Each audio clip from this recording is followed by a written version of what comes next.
For many years now, Russ and Craig have had many wide-ranging conversations with folks from all over the gaming world. This is one of those conversations. D6G, the Lost Chapter.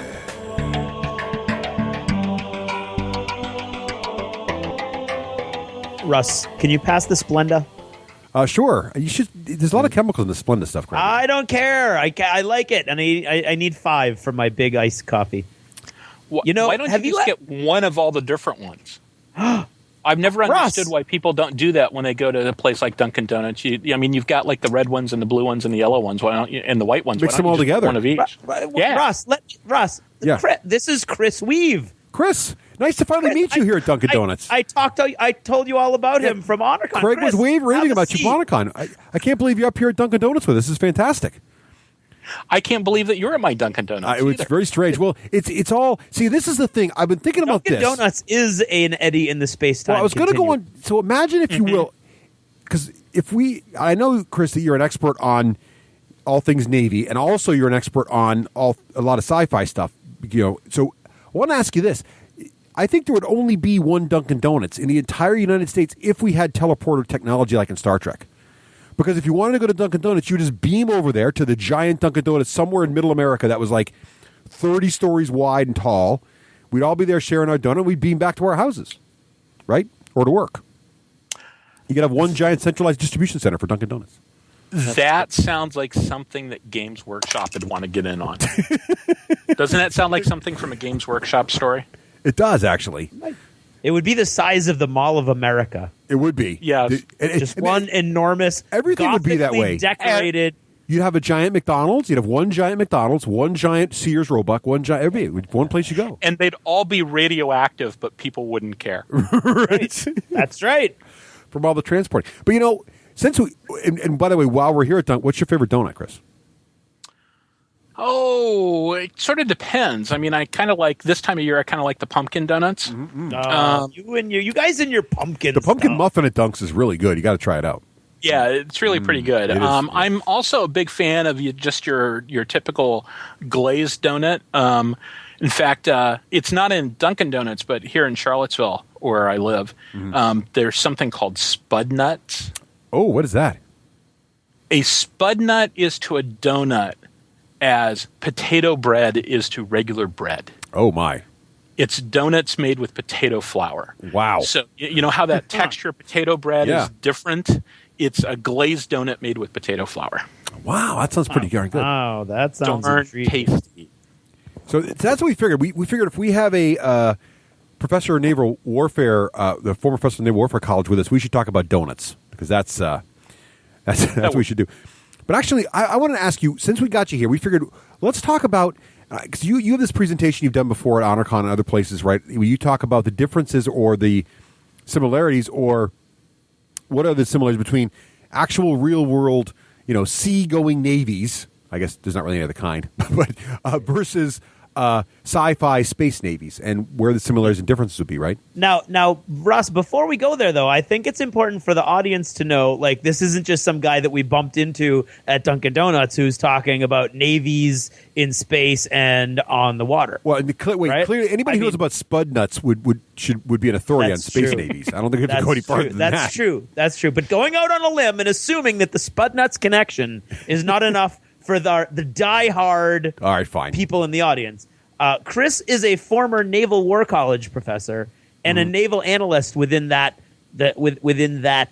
realm, and so he knows about navies, and he knows about space navies because he's been on TV shows like on the Discovery Channel talking about alien spaceships.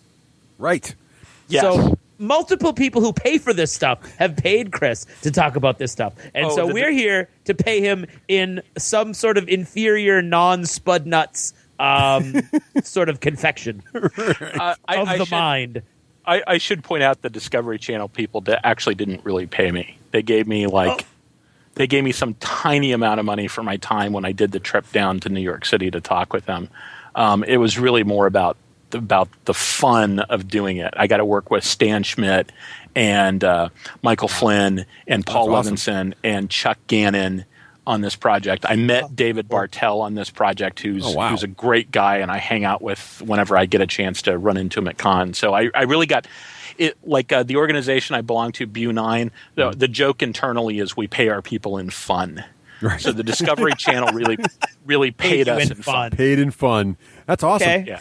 That's cool, though. And I'm glad you brought up BU9 too, because they're also the group that works. You guys have bought stuff with David Weber around the realism and science behind the Honorverse, and also he was in our show. He calls you guys up for advice around what his ships are going to do next. And so clearly, you've got a great background for a really interesting conversation about this idea of the differences and similarities between sea navies. And my very first question for you here, Chris, because I find this interesting.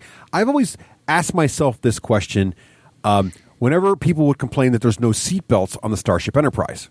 They would say, there's no seatbelts on the Enterprise. That's stupid because you always see them falling around the deck. Why aren't there seatbelts? And I always thought to myself, well, they don't, because the Enterprise is based on a seagoing vessel concept. But really, why do we think, almost all of us, think about spaceships, especially capital ships, and we immediately think about their parallels to navies, and we all think about how they'd be similar to navies. Why don't we immediately jump to aircraft and their similarities to airships or large airplanes? Because, in fact, most of our astronauts are aviators, or were aviators in the beginning for sure. Mm-hmm. And when we currently launch our limited spacecraft we have today that are real, all those people are in seatbelts and they're flying air. The Space Shuttle program was an aircraft. So why do we immediately make this jump though? But in the far future, it'll be like a navy. Well, that's a really interesting question. And if you wanted to start with first principles and think about, what the path will look like from here to there, it seems very clear to me that you're going to end up with this specialized group of people drawn from a variety of service backgrounds and civilian backgrounds, and they're going to sort of like they're this interesting little subspecies of aviator, and they'll gradually sort of turn into something that is sui generis. It's just them. It's you're a space guy your entire life. That's where we're headed. In the meantime, though, it was very convenient for people to think in terms of navies, because the attributes of being on a spacecraft and the attributes of being at sea have some similarities. Now, those types of vessels are going to look very different. And one of the arguments I make is that in most cases in science fiction, somebody just took a terrestrial model of a navy, ran it through the science fiction converter, sometimes without even bothering to turn it on, right, and slap the word "in space" on the end, and hey, I've got myself a navy. But there are some similarities there in terms of like how they go about and do their thing, right? Mm-hmm. You go away for a long period of time. Mm-hmm. You're sort of away from immediate help, immediate support. You may have communication issues where you can't communicate with the home base. Mm-hmm. I mean, if you think about what Jim Kirk did on a weekly basis, right, and what Horatio Hornblower did in the novels, there's a lot of similarities there. You go right over the horizon, you go beyond the limits of the solar system, and you're on your own. So the Navy has developed command structures, procedures, et cetera, that lend themselves to being run through the science fiction converter and done that and processed that way. Air Forces, the longest mission that's ever been done by an Air Force bomber is some of the B-2 missions that we did in, I think it was in Kosovo. It was probably more recent than that. But they were on the order of like 36 hours, 42 hours, something like that. A much different sort of thing than going out for 6 weeks or 6 months, or in some cases, 2 years, 3 years. So it really is kind of a different animal. Now, there's a great scene in one of Steve White's books where the Space Force in this particular book, and I can't remember the name of it. It's killing me, but if you go looking for it, it'll be easy to find. It's like The Disinherited or something like that. the Space Force in that was descended from the Air Force. And at one point, one of the characters is really sort of kind of ticked off because people are starting to Navy terms are creeping in. Oh, yeah. Like they're calling it the bridge. You know, damn it, it's not the bridge, it's the control room. It's the cockpit or crew, And so there's this culture clash issue. There's a guy named John Lumpkin who wrote he's written a couple of books. The first one was called Through Struggle of the Stars. And in that book, he's one of the few guys that I've seen who's done something like this. He is looking in part at the cultural issues that occur when they create the Space Force.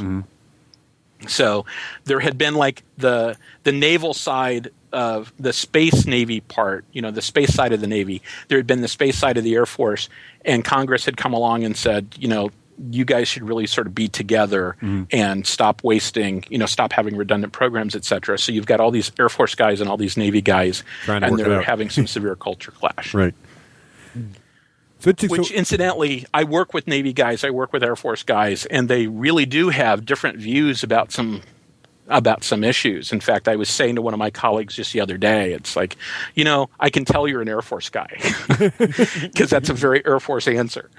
Yeah, they would also attack problems very different ways in some cases too, right? They would look at things differently, even just trying to solve a similar problem, maybe. Yeah, there's very much so. There's a very interesting book by a guy named Carl Bilder, who's unfortunately he passed away before I got a chance to meet him. Was a RAND analyst, and he wrote a book called Masks of War. And it's about the culture of the Army and the Navy and the Air Force. Unfortunately, he didn't include the Marines. And a lot of things about like how they identify themselves, how they sort of view themselves in their role within their service. And it's a fascinating book. And one of the things I've discovered about Carl Bilder is if he wrote a book, it's worth reading. It doesn't matter what the topic is. He worked at RAND for like a godzillion years. Yeah. And everything he wrote, as near as I can tell, was brilliant. Oh, cool. On my list. I'm adding him now. So you think, so for a lot of, is it maybe that a lot of sci-fi authors, when they, or people who create sci-fi universes, do they identify maybe with some of the I don't want to say goals, but the thinking and mindset of what the Navy does sort of fits into their storytelling, like you were mentioning before, like mission lengths. I hadn't really thought about that before. That's clearly mission lengths are much more parallels there in the Navy compared to what Gene Roddenberry was trying to do with Star Trek.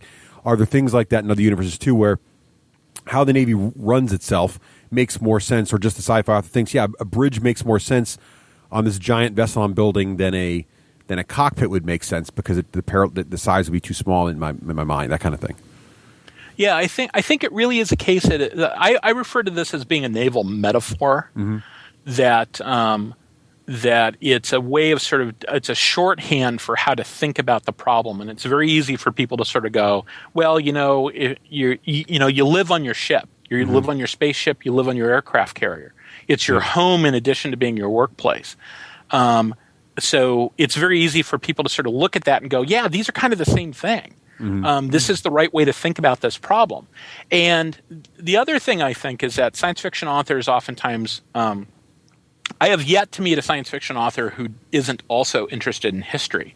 So you go back and you read some of the historical literature, like Horatio Hornblower, or the straight stick history stuff for Nelson and the great explorers of that area, and Columbus, et cetera, et cetera. There was always a Navy involved in there somewhere. Right. There was always a ship there somewhere. Airplanes are a relatively recent invention. We've had them for a little over 100 years, whereas we've had ships for literally thousands of years. So there's a rich historical tradition that authors can draw upon. There's a lot of things that they can look at that they understand, and they can see the similarities. Is that why too? So I get, so that makes sense, and I think it, and I'm always asking myself, does it feel right to me that the Navy that sci-fi fleet should be Navy based because it's been ingrained to me now in so many sci-fi books, or is it elsewise? And it sounds like it's a bit of both. Like it just makes sense. I think we accept it because it's it does fit into history. But is that also why, because aircraft, as you mentioned, are relatively new, and it seems to me that a lot of sci-fi books ignore the concept, or not books, but a lot of sci-fi universes in general ignore the concept of carriers, right? So you get a lot of sci-fi, like if you look at Star Trek, really, there are some ancillary books, and I know Starfleet Battles had a nod to it and stuff, but most core Star Trek canon the Federation doesn't use carriers. It's all capital ships. Is a lot of that in other sci-fi too, because the overwhelming amount of naval history doesn't have, because aircraft are new, carrier combat is relatively new? I hadn't actually thought of it from that point of view. That's a very good point. I actually think that in some ways there's too much aircraft carrier analogs in science fiction. I guess let me say something specific about Star Trek, and now I'm going to fly my Star Trek geek flag for just a second. Go for it. In the sort of straight stick Star Trek universe, big warp engines are necessary to get any sort of significant FTL speed, significant maneuverability, right? So it's not a universe that lends itself well to fighters. Mm-hmm. It shouldn't be a universe that lends itself well to fighters. It should be a universe where it's really about the big ships, because the big ships are the fastest and the most maneuverable ships. Mm-hmm. And, you've got some sort of balance between mass and power, so it's not the case that, you could have a bigger ship that's slower. Mm-hmm. But it doesn't surprise me that there aren't fighters in that universe, except for things like Starfleet Battles, where they decided that they were going to put them in whether they made sense or not. Right. And I've always liked universes that came up with a set of ground rules and then followed them where they pointed. Mm-hmm. If the ground rules point to fighters, that's great. If they don't point to fighters, then that's perfectly fine too. Mm-hmm. What I really dislike are situations where they sort of say, well, the ground rules don't point to fighters, but fighters are cool, so we're going to add aircraft carriers. Right. There's some other things to keep in mind about aircraft carriers, though, in particular. And that is, an aircraft carrier is all about the flight deck. Right. The purpose of the aircraft carrier is to have a big flight deck moving fast through the water, because you need the wind over the deck for the wings to work. Right. And that flight deck is a door between the sea and the sky. Mm-hmm. That's the right way to think about it. It's this interface device that lets you go from moving very, very slowly to moving very, very fast in an entirely different medium. Right. Well, when you're out in space, you don't have a different medium. You don't need something that looks like a flight deck. You want to launch a TIE fighter, you push it out the back door. Right. And it floats away. Right. So you don't need that flight deck. On an aircraft carrier, since you need the big flight deck, you want it to be high above the water, so it's out of the turbulence near the surface. You want it to move through the water, so you need a big ship with big engines.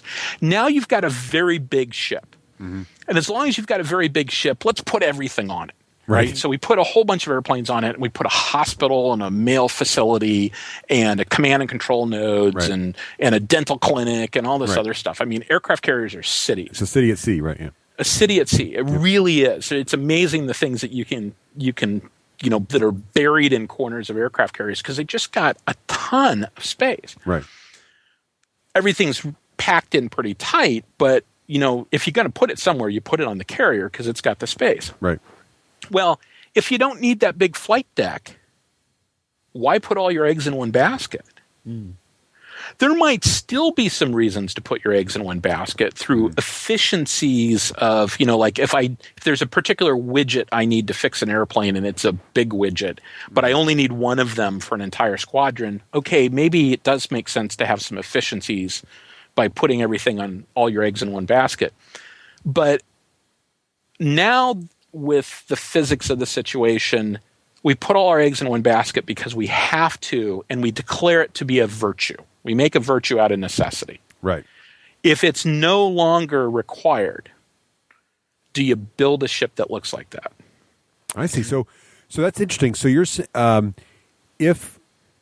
so basically we're saying that if you could come up with a tactical reason to have fighters, you wouldn't have one central carrier. You might have smaller ships that deployed fighters discreetly, or would you even? Or are you saying that it's pretty hard to argue in space that there's a tactical value to fighters, that maybe just smaller strike craft that can get around are all you need. This is one of those situations where you're going in assumptions really, really determine your results. So it all depends upon like how long you think your ship is going to be out there, how fast it moves, what's your life support penalty, things like that. How does FTL work or high speed drive work? Right, right. All of that stuff. Yeah. So I don't think that I would argue that there isn't a right answer. Just like when I do a talk like this at a science fiction convention, I always make a point of saying that there's no single correct answer, that it's all assumptions dependent, and that you shouldn't come out of the talk not liking something that you liked when you went in. Oh, that's a good point. Yeah. Because, like, for instance, I do a talk where I talk about how aircraft carriers in space don't make sense. Right. Battlestar Galactica is one of my favorite TV shows. There you go, and that's an aircraft carrier in space. It's an aircraft carrier in space. In fact, I don't think it is a product of its environment. And that when I say don't make sense, what I mean is it's not a product of its environment. It's unclear to me as a naval analyst what the inputs into the equation were that when you look to the right of the equal sign, it says aircraft carrier in space. Right. So, especially the long landing strips on the Galactica, that I never really understood that. Yeah, you're like, why do they have to come in fast? You're like, just slow down. It just doesn't seem to make sense to me. And you can maybe make the argument that the long landing is really more about having the launch tubes on the sides of those launch bays and being able to get the entire squadron out at once through those launch tubes. Right. But then it sort of begs the question, okay, if that's what you're optimizing for, then why are some of the other decisions made that way? Like, why aren't you having launch tubes all throughout the ship? Why centralize that stuff? Right. And, you can come up with good reasons why. I mean, you can make arguments about you want to have that stuff isolated so that because you're dealing with a dangerous fuel and you want to be able to, keep it contained and, or other things, and there is style that goes in all this, right? There are certain philosophies that different nation states have when it comes to their navies. I mean, you could look at a Russian ship and go, that's a Russian ship, right? Because they have a certain set of biases that they use. I don't mean bias in a bad way at all. I mean, it's just, these are the sorts of things that they think are important, and their ships emphasize those things, and we have a different set of things that we think is important, and our ships look different as a result. So, I look at a bunch of that stuff and I can't quite figure out exactly why they did it the way they did it. There's another model that I think actually may be, shall we say, more a product of its environment. And that's thinking about fighters as torpedo boats. We tried, and by we I mean humans on Earth, we tried to do torpedo boat carriers. The French built a torpedo boat carrier. And the Brits at least talked about it. Jackie Fisher, when he was First Sea Lord, talked about dropping torpedo boats from a ship. The problem is torpedo boats were really susceptible to their environment. They were really short-ranged. Weather was a big problem for them. They really only worked in sort of sheltered areas, and they only worked in great numbers, and they only worked for short periods of time in good weather. But, think about all the things I just said that were limitations and think about how many of those limitations apply in space. And the answer is none of them. Right. So maybe a torpedo boat carrier in space makes more sense. One of the things I like about Scott Geyer's Ganellan series is that he essentially did that. His motherships carry something that he calls corvettes, but you and I would kind of recognize them as being sort of uber-sized torpedo boats. Yeah. And I like that as an approach. And that makes sense because in that universe, you're going to have small craft because either your larger ships need to have these massive engines to get where they're going for whatever reason, and they can't maneuver well, though, in close, or you want to decentralize your attack and be able to project power somehow without having to split that ship up, right? So you can come in. I guess one of the ideas would be you could send a mothership in, it has fast and light drive. It gets into the system, and then it can launch a bunch of these smaller craft that can now travel around the system and project power into different areas, right? Is that sort of the idea? Yeah, and we see some things like that in gaming, like the Battle Rider concept from Traveller, from the old Traveller RPG, was essentially that. Oh, why carry around the extra mass of your FTL engine when in combat that's just mass that's not used on armor or weapons or whatever? Right. So you have a tender that takes them into combat, and then they can go off and do combat, and then you pick them up afterwards. Yeah, you saw that very simple idea in the Star Wars prequels, right? The Jedi ship would drop the Anakin's little fighter off, and then leave it there to come back and pick it up later. Yeah, you saw it there. You see something very similar in concept in the Renegade Legion universe. Mm-hmm. Can you tell I'm a gamer from the 90s? Oh yeah, I love it. The Renegade Legion universe, there's a wonderful essay in the game Prefect that is worth tracking down a copy of Prefect online or on eBay or something like that. That sort of explains about how the physics of that universe is set up and the implications of the physics of that universe for the type of ships that you use for different types of missions. Mm-hmm. And it's one of the few examples I've seen where it makes sense to have both battleships and carriers. Mm-hmm. That's another thing that oftentimes happens in science fiction is people will mix ships from different time periods. Yeah. And so, Starfire is perhaps the worst at this. You've got all these different types of cruisers and stuff like that, and you got battleships, and you got carriers, and you got this, and you got that, and you got the other thing. When in the real world, none of those things occurred at the same time. Right. They you might have had sort of holdovers, but you had, as a general rule, you've got something that's your capital ship, and that might be an aircraft carrier, it might be a battleship, etc. And then everything else is just kind of supporting it. Right, escorts. And I was thinking about that too. That's really interesting. And let's talk a little bit about those different, the sort of the ship classes you might expect, and how they translate from the Navy into space, if you will. So if we're looking at it that way, and we're taking the naval analogy, then you're saying there'd be a centralized main class of vessel, carrier or battleship or something, and then you'd have support vessels. What are the support vessels doing for you in space there? Well, I mean, let's dial back and sort of look at it history-wise first, right?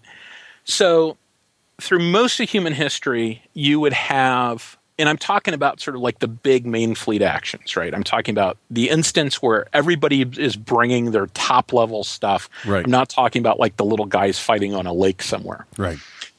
Throughout most of human history, you had a ship that was considered to be the primary combatant, and then you had other ships that did other things. So, like in the Age of Sail, like at the Battle of Trafalgar, ships of the line fought.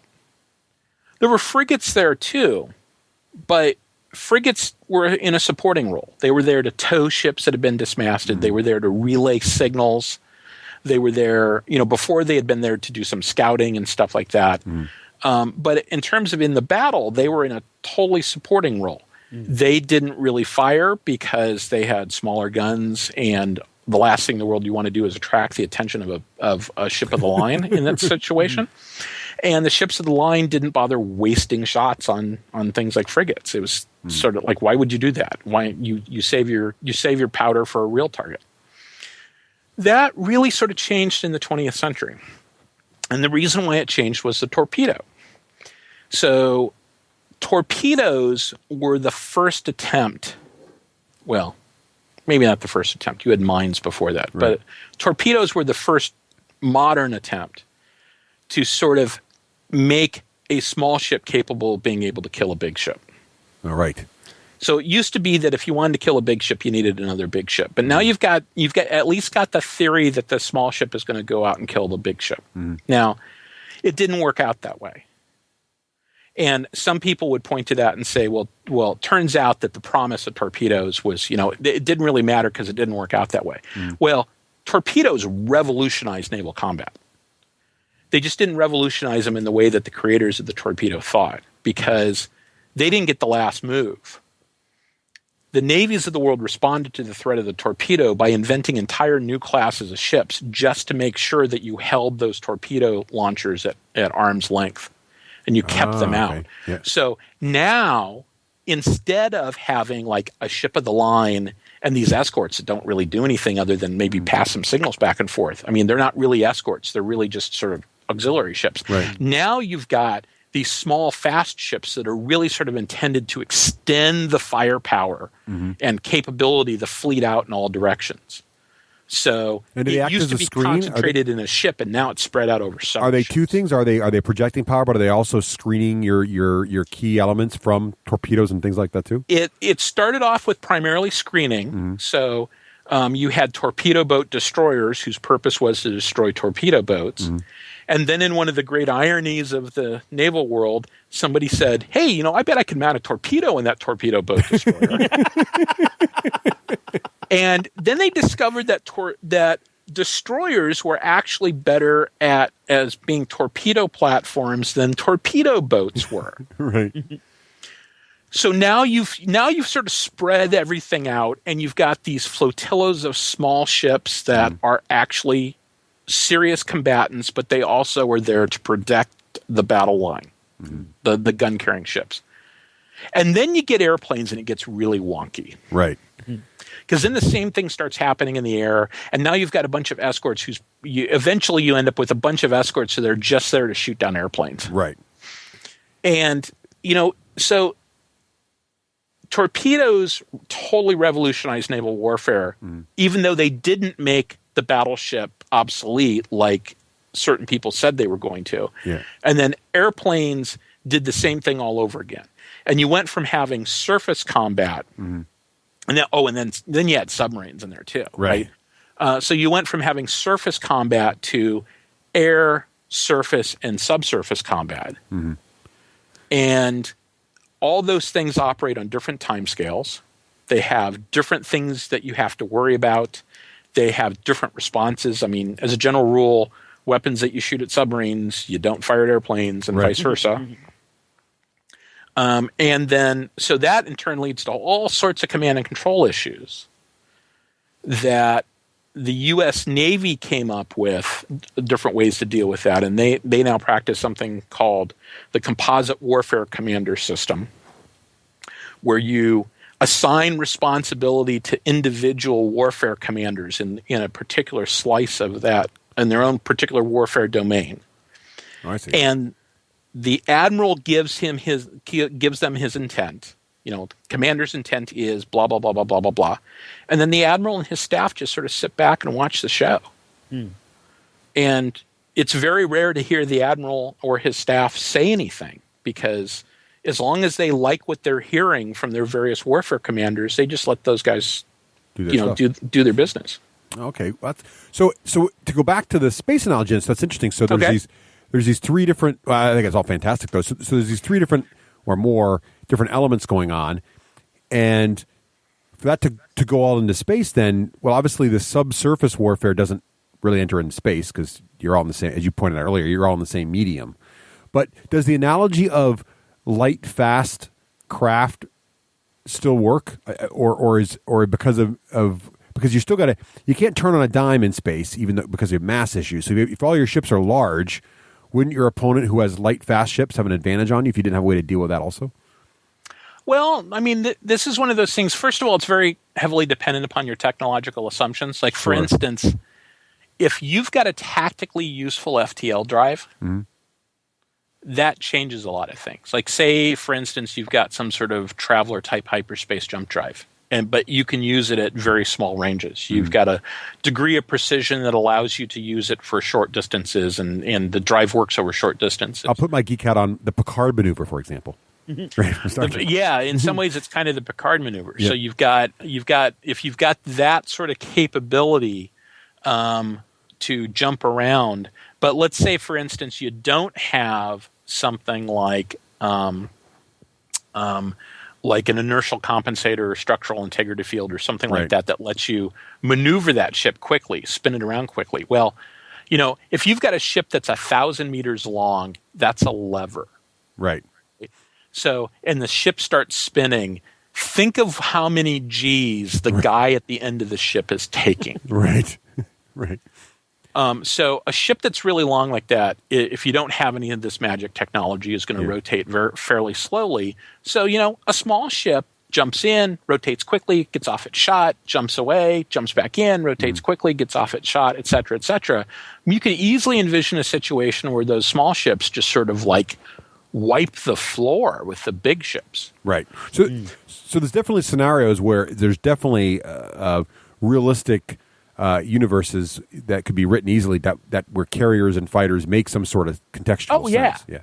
Yeah. I mean, I think it's definitely the case that you can come up with a set of assumptions that will allow you to do that.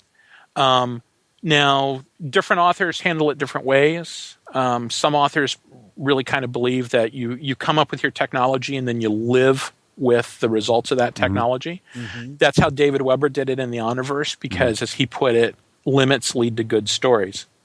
It's in dealing with the limits of the technology that all the sort of nifty, cool stuff can happen. Mm-hmm. There are other people that sort of go, this is the effect I'm striving for, so let me come up with a set of assumptions that produces that effect.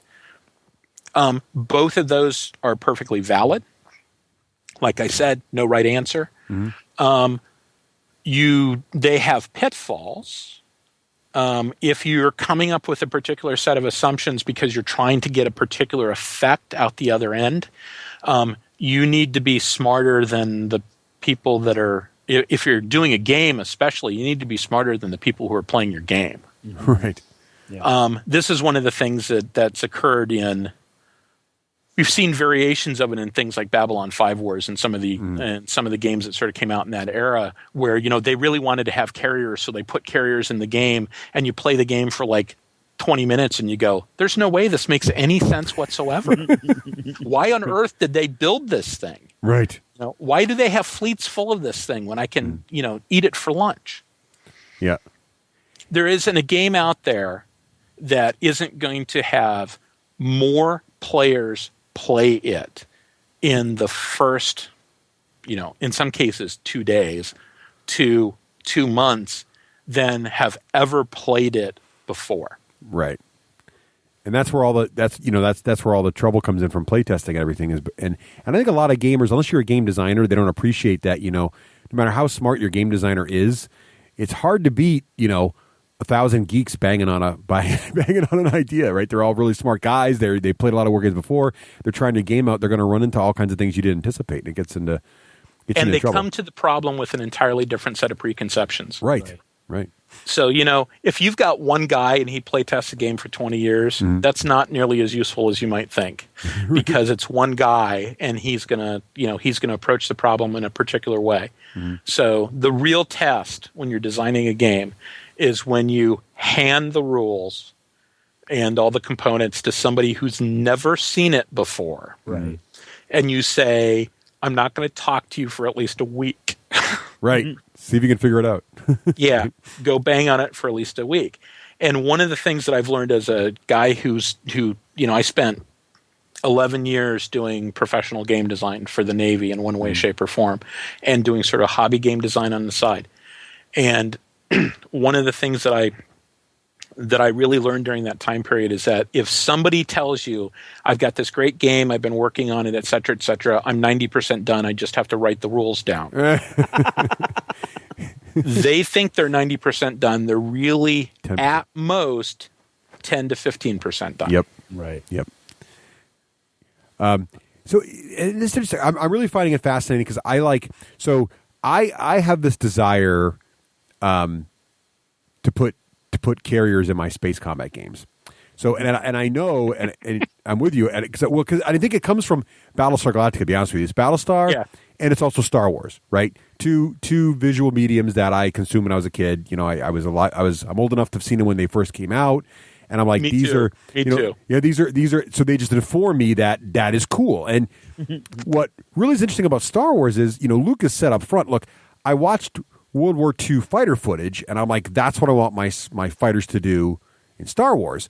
So Star Wars clearly takes its design patterns right out of history in terms of, physically wrong, like they bank in space, but even more so in like fleet composition. I mean, he's got frigates, he's got essentially battleships, Star Destroyers, and then he's got all kinds of fighters. Lots of fighters. In fact, it's the central point of almost all the movies is lots of fighters. So I want it in there, and I think one of the advantages that these licensed games have sometimes is that if they come to the table with a license, like, okay, it's Star Wars license, so it's got to have fighters, I'm probably more forgiving than if it comes in and it doesn't have that, and I'm trying to figure out why it's realistic. Does that make sense? It makes total sense to me. I've often said that the first rule, if you're designing something that is like the game version of something that's in another media, is you need to be true to the source product.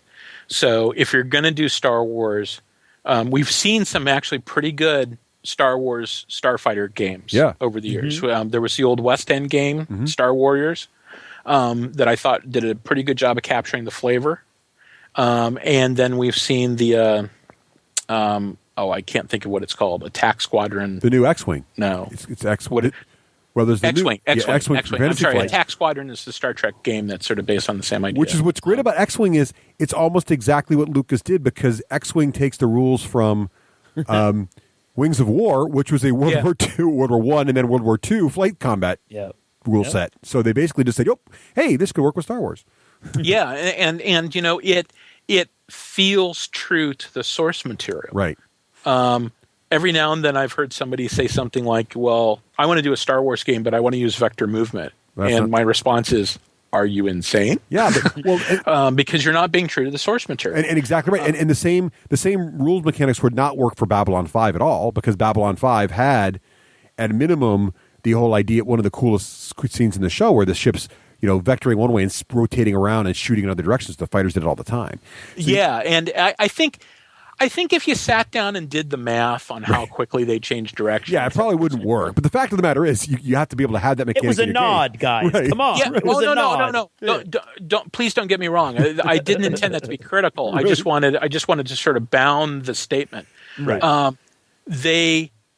It was a nod to vector movement. They didn't fully implement vector movement, but I'm giving them a solid A- for the fact that they even sort of understood that vector movement existed. There you go. And I really sort of like how they handled that. In fact, and I also like one of the things, and I meant to say this earlier and I spaced it. One of the things I like about Babylon 5 is that each one of those capital ships comes with a fighter complement. So they didn't have a carrier. What they had was, instead of having 80 fighters on a carrier, every ship in the formation had like 10 fighters. Yeah, and Star Wars is the same thing. Star Wars doesn't have carriers, and I think that's what your earlier point about why would you have a carrier. I like this idea that it's just one threat option on a ship with many threat options, right? You got your fighters, you got your various kinds of weaponry and all that sort of stuff. Yeah, I in a lot of ways I like the Battlestar Galactica example better than the Star Wars example, because over the years Star Wars has done so many different things in that universe that I've never been able to sort of come up with a coherent goal. I mean, this is a universe where they can make robots that are capable of autonomous operation for decades, yet they can't make a decent guided missile. Right. Yeah. No, you're right. I mean, Star Wars doesn't have. Star Wars is definitely an example of a universe where, you gave those two examples earlier. It's the example of I want it to look like this in the end, so I'll just give nods to things to make it work. And oftentimes they don't even give nods to it, right? It's just I want it to work that way. So it's not a good. After seeing episode 3, my big question is, I want to know what the question was. That the answer is flying robots with buckets of lava.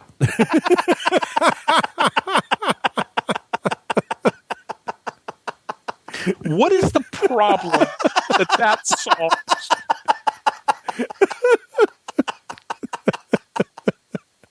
That is awesome.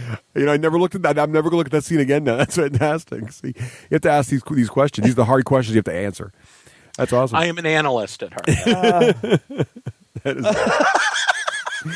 so, that's awesome. And I guess and to go back to Babylon 5 for a minute, another place where fighters, I guess one of the few times it would make sense is the idea of a space station, right? So fighters would make sense, like a single I guess, a single spot. So if you're going to have a giant space station for whatever reason, and I guess you have to take it as a point of faith that you need a giant space station. But if you have to have a giant space station, because I guess you have a jump point or something you got to defend that's not easily, whatever. There's where fighters make sense because your base doesn't move, right? So it's almost like an island. Yeah, it might very well make sense in that situation. You're making some assumptions about how easy it is to target the fighters and how well they can withstand a hit or how well they can avoid getting hit, things along those lines. But I mean, traditionally, torpedo boats do work in certain situations. Mm-hmm. They work if you're in confined waters. Torpedo boats and small craft. What Sir Julian Corbett referred to as the flotilla, right? Mm-hmm. You've got all these small ships, and they generally operate in large groups. They don't operate singly.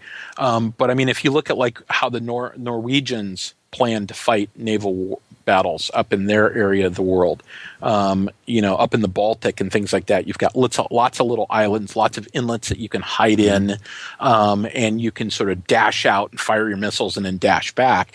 If you've got an environment that's conducive to torpedo boats, they're really effective because they're really hard to hit, and you can build a metric ton of them and just flood the system. In other parts of the world, they don't work. Yeah. I mean, one of the issues you have with a wet navy is just the oceans are big. It's tough to get across an ocean. If you want to go from the west coast of the United States to, say, the South China Sea, you need a lot of fuel to get there. Yeah. And fuel means big ship. Right. So sometimes it's about the life support and all the other stuff. It's not about the combat capability. It's about all the other things that you need to bring with you to be effective, to even get there. And that goes back to the Star Trek when we mentioned, which is that in that universe you need sort of a large ship to get around, right? Because of the way warp drive works and everything else. Yeah, larger ships are capability is almost always directly related to size in terms of Starfleet ships. Right. Now you've got. I'm talking about warships. Warships with an asterisk, because anytime you start to talk about the military and Starfleet, you need to sort of put an asterisk there, right? Because it's not. Gene Roddenberry didn't envision Starfleet as being a military wing. It's a military service in the same way that the Coast Guard is. Right. That's a good analogy. Yeah. Yeah. You talk to Coasties. I mean, if you talk to a Coast Guard guy and ask, "Are you part of the military?" They will, without hesitation, they will say yes. And I love Coasties. They do great work. But from somebody who spent all of my time working with the other four services, they look weird. They do buoys. They do safety inspections. Right. They do fisheries inspections, and they've got this collection of mission sets that all have to do with the fact that there's water involved.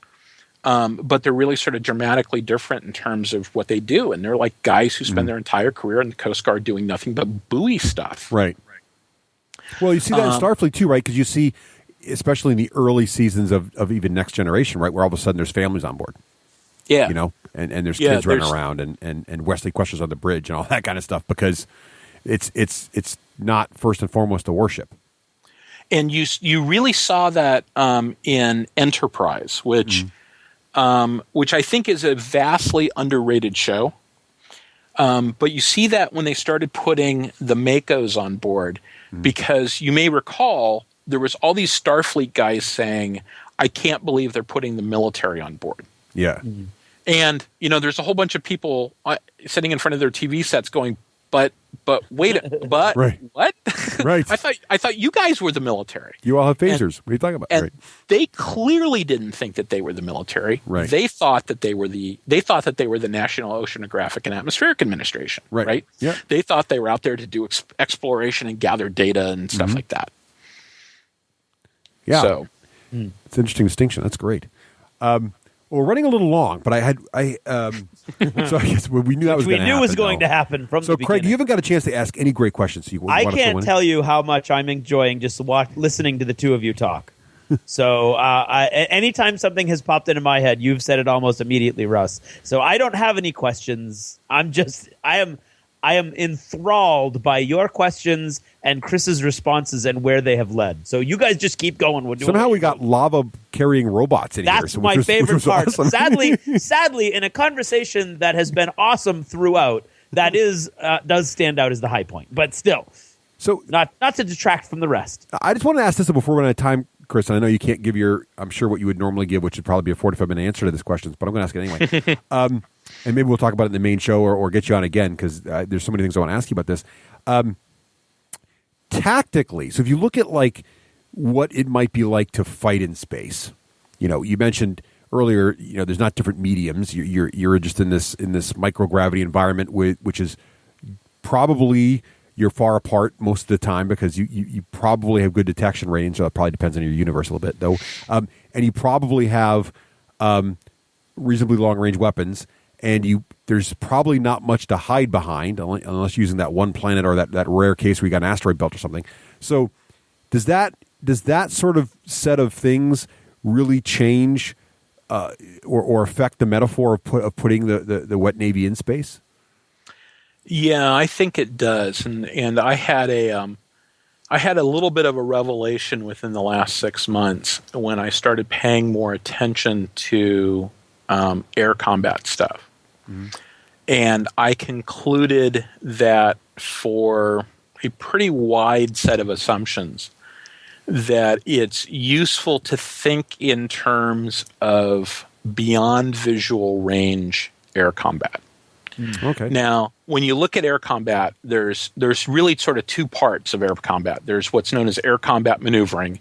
That's dogfighting, right? Yep. If you can illustrate what you're doing by holding your hands out like a pilot and sort of like moving your hands back and forth, you're generally talking about air combat maneuvering. Yep. That's stuff that's all with Mark 1 Mod 0 eyeballs. Yeah, I had a professor in college. One of my aerospace professors was a fighter pilot in Vietnam, and he'd always break out the sticks with the fighters on the end. Yeah. Whenever they break the sticks out, you're talking about dogfighting. Pretty much that's air combat maneuvering. But there's an entire earlier part of that. Yep. That is the beyond visual range stuff, and that has to do with things like how good is your radar versus his radar. Right. How fast are you moving, and hence how much energy are you giving to your weapon when you fire it, which will determine its range. Right. Whose nose is pointed at who, and that includes things like how far can your radar slew. Because in older planes, there's an actual radar dish, and it physically moves, and it can only move so far. So there's lots of tactics that are based upon the idea of I see him first, I launch, I turn a precise number of degrees designed to keep him on my radar screen, but at what they refer to as the gimbal limit. Right. And I should emphasize that even though I've worked as a naval analyst forever and ever, everything I know about beyond visual range air combat I've read from the internet. Okay. So if you do a search for beyond visual range air combat, you'll find a bunch of websites that are for flight simulators. Yeah. And it's people talking about how to win at the flight simulator. And that's where I've learned everything about this. Because I specifically sort of stayed away from other sources. Right. So there's lots of those guys, when they're talking about that problem, they talk about they have shorthand that they use to describe situations like the point at which he can't evade from my weapon because the kinematics of my weapon are good enough based upon the speed at which I launched it and the performance of the weapon itself. And as a result, he can't get away from it without actually being within the engagement envelope. That doesn't mean that you automatically shoot it down, but it means you can't outrun it. You can't just sort of turn away and let it fall from the sky and then turn back. Right. And if you think about it,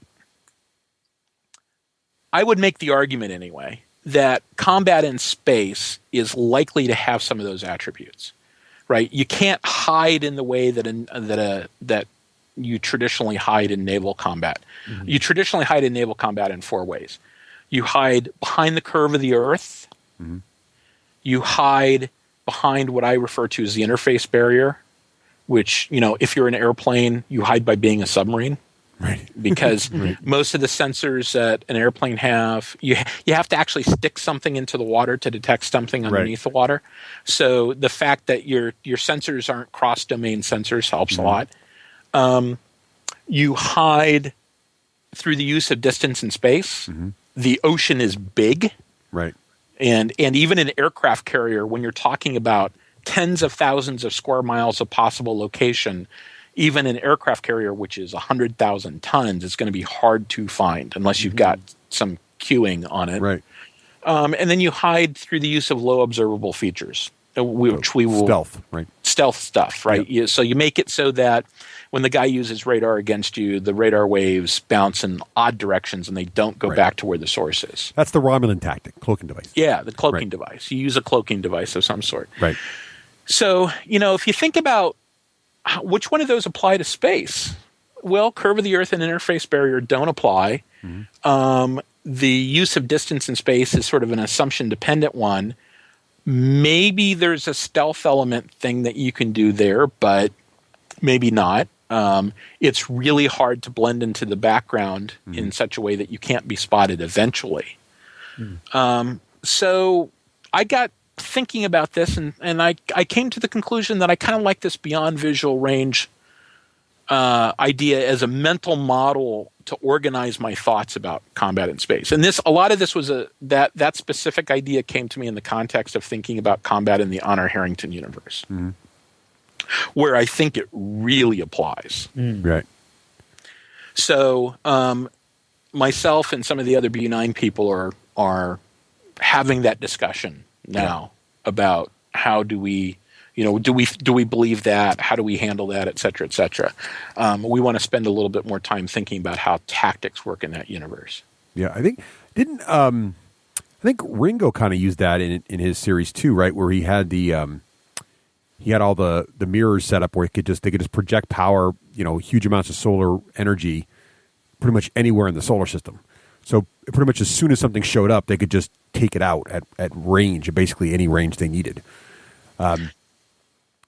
Well, if you think back to your Traveler playing days, the big issue you run into in a situation like that is that if the target is moving around, you've got this light speed lag, and the target can decrease the effective energy on the ship by just sort of moving randomly. Right.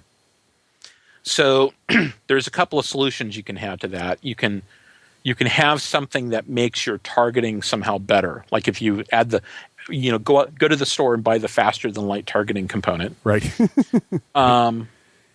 Maybe they're having a sale. Yeah. Ringo did it with AI. He had a good AI, and also he had the advantage of in his universe of knowing the enemy was always coming through the Stargate located in that's very helpful. So that's really helpful if you know where they're coming in. If there's geography, it helps a lot. Right, and that's what it is. Yeah, exactly. It's like Thermopylae. You know where they're going. You're stuck there. So. And sometimes the right answer is you just increase the volume of fire. Right. If you do a search go to Google, do a search for Star Cruiser design notes. Yeah. You'll find a little essay by Frank Chadwick that's on the net because 20 years ago, thereabouts, I typed it in on my computer and put it up on the internet. Yeah. There's this little essay by Frank Chadwick that talks about the targeting problem, and specifically in the context of Star Cruiser, but he starts off with the history of the targeting problem and about how you can increase volume of fire or precision of fire, and you can defend against it by making the effective volume of fire be lower by armoring. So that some of the fire is no longer effective, or you can decrease the enemy's precision of fire by something like stealth, right? So he can't see you, so he can't shoot you. Yep. It's a wonderful little essay. I think it does an excellent job of capturing all the parameters of the problem. And if you also go to Google and type in Robert Work, and I'm trying to remember I think it's one of the Air Sea Battle presentations that he did. Robert Work is a former Assistant Secretary of the Navy, Deputy Undersecretary of the Navy, something like that. He was a fairly senior guy in the Department of the Navy until recently. He did a PowerPoint slide presentation that basically makes the exact same point. Oh, cool. I mean, I'm reading through this thing and going, this is Chadwick all over again. He talks about nuclear weapons and some other things too. Yeah. But I looked at this and I went, this is Chadwick all over again. Wow. Well, that's great stuff. Well, so we are running along, but this has been a great conversation, Chris, and I can't wait to have you on the main show and talk to you more about these kinds of things. But I think hopefully folks listening enjoyed what we talked about here, and maybe it'll make you think a little deeper about your favorite sci-fi game or book. And as you said, Chris, it's not that any particular design or concept or anything is wrong. It's just maybe you can appreciate some of the background and history, or maybe where the designer is coming from in some of his theories and assumptions as to why that might work in his game or his book. Mm-hmm. Yeah, I think it's going to start conversations all over the place. It should be good fun. Yeah. So, and I can't wait to talk about Firestorm Armada with you in the main show either, and what it gives nods to and what it kind of happily ignores. I am really looking forward to that, and I really am thankful that I got the opportunity to come on your show. One of the things that I've told some other people, in fact, I think I maybe even told it to Craig when we had dinner, is that when I was working at the Center for Naval Analysis, every time I went to sea, I had 2 notebooks. One of them was where I recorded the data for whatever naval exercise I was there for, and the other one is when I wrote down cool stuff that I thought that people I knew who were interested in science fiction, who wrote science fiction, would want to know about. Oh, cool. So I sort of view it as my avocation is talking with science fiction fans and science fiction authors about how real-world navies work. My fandom superpower is I can think about real-world navies and science fiction navies at the same time. Oh, that is so cool. Well, Chris, thanks so much for joining us here on The Lost Chapters and Dunkin' Donuts, and we can't wait to have you on the main show here in about a week. Absolutely. Thank you very much for taking the time out, Chris, and we look forward to talking to you some more. Thank you for having me.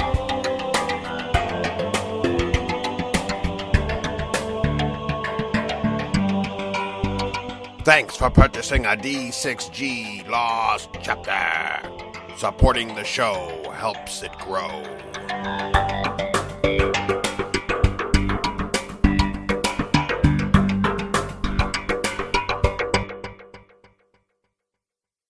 All this talk of Army and Navy, we kind of forgot the Marines. I am Sergeant Major Bogus. I am your senior drill instructor. I am here to turn you slimy civilian cesspool parasites into United States Marine Corps space aviators, invoking bowel-wrenching fear into the dark hearts of your enemies. Why are you here? Sir, to find a direction, sir. A direction? Are you lost? Sir, I suffer from a sense of disconnection. Answer the question. Sir, yes I am, sir. Well, do I look like a road map to you? Sir, no, sir. I am a road map. I will lead and you will follow. I will teach and you will learn. When you leave my academy, you will be weapons, focused, and full of purpose. Hot rod rocket jocks of precision and strength, terracing across the cosmos, hunting for heaven. What's your name? Wang. Paul Wang, officer. Officer? I'm not an officer. I work for a living. Did I hear a sound out of you, Wang? I did. I did hear a sound. I'll bet it was your Marine Corps battle cry. Let me hear your battle cry. I am not impressed. Sergeant, demonstrate a Marine Corps battle cry for this penny waste.